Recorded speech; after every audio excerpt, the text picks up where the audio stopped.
Aí, rapaziada, olha o tamanho do xerelete.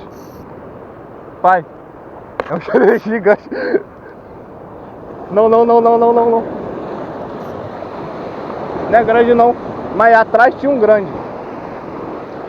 Atrás veio um peixe grande, acho que era pitangola atrás.